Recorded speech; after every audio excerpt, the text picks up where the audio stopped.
اللهم رب هذه الدعوة التامة والصلاة القائمة آت محمدا الوسيلة والفضيلة والدرجة الرفيعة وابعثه مقاما محمودا الذي وعدته إنك لا تخلف الميعاد। হে আল্লাহ, এই পরিপূর্ণ আহ্বান ও শাশ্বত নামাজের তুমি প্রভু। হযরত মুহাম্মদ সাল্লাল্লাহু আলাইহি ওয়াসাল্লামকে দান করো সর্বোচ্চ সম্মানিত স্থান, সুমহান মর্যাদা, এবং বেহেশতের প্রশংসিত স্থানে তুমি তাকে অধিষ্ঠিত করো। নিশ্চয়ই তুমি প্রতিশ্রুতির ব্যতিক্রম করো না। বিজ্ঞাপনে কণ্ঠ দিয়ে আমি লাখের উপরে ডকুমেন্টারি করেছি এবং এটা আমার অভিজ্ঞতা, পাশাপাশি আবৃত্তি। তোমার ছবিটা দেখতে দেখতে ঘুমিয়ে পড়ি মা। অনেক দিন ঘুম হয় না, কাজের চাপে, সংসারের এটা সেটা করতে করতে কখন যে সময় চলে যায় টেরও পাই না। আমি সরকারি চাকরি ছেড়ে দিয়েছি কোনো ঘুষ খাবো না বলে।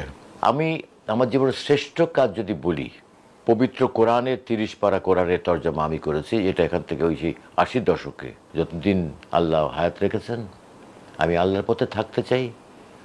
আমি অন্যায়কে প্রশ্রয় দিতে চাই না কখনো। বহু মানুষ আমাকে ভালোবাসে, বহু মানুষ আমাকে শ্রদ্ধা করে, আমি তাদের কাছে সত্যি কৃতজ্ঞ। আমি আল্লাহর কাছে শুকর করি, কৃতজ্ঞ আমি। দর্শক, আমার সঙ্গে রয়েছেন একজন গুণী মানুষ, সৈয়দ ইসমত তোহা। অনেকে হয়তো এইভাবে চিনবেন, 90-এর দশকে বিটিভিতে আজান শেষে যে দরাজ কণ্ঠের দোয়া শুনতেন, সেই ভয়েসটি সেটি কিন্তু ইসমত তোহার। ভাইয়া কেমন আছেন? আলহামদুলিল্লাহ ভালো আছি এবং আমি সবসময় ভালো থাকার চেষ্টা করি। আপনার বর্তমান যে অবস্থা, যে কর্মব্যস্ততা, যদি একটু সেটি নিয়ে বলেন। আমি তো কাজ করছি এখানে, মিডিয়াতে কাজ করি 55 বছর। 1970 থেকে আমার শুরু। আমার বাড়ি খুলনাতে, খুলনার বেতার থেকে আমার শুরু। কিন্তু আমার অনুশীলনটা চলেছে যখন আমি ক্লাস 3-4 পড়ি, তখন থেকে। আমার কিন্তু কোনো ওস্তাদ ছিল না, নাইও, এবং কাউকে ফলো করতাম।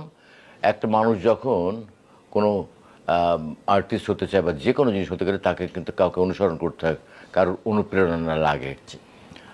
তো আমারও এরকম ছিল, কিন্তু সেটা তাকে আমি কখনো চোখে দেখিনি। আমি তার কণ্ঠ শুনে মুগ্ধ হয়ে তার মতো করে পড়ার চেষ্টা করতাম। তখন আকাশবাণী থেকে খবর পড়তেন দেবদুলাল বন্দ্যোপাধ্যায়, বিজন বোস, নীলিমা সান্যাল, লীলারা খবর পড়তেন, বিখ্যাত নিউজ রিডার। তো জীবন বোসের খবরটা আমার কাছে খুব আকর্ষণীয় মনে হতো। আমাকে ওনার কণ্ঠ আমাকে অনুপ্রাণিত করেছে এবং আমি তার মতো করে পড়ার চেষ্টা করতাম।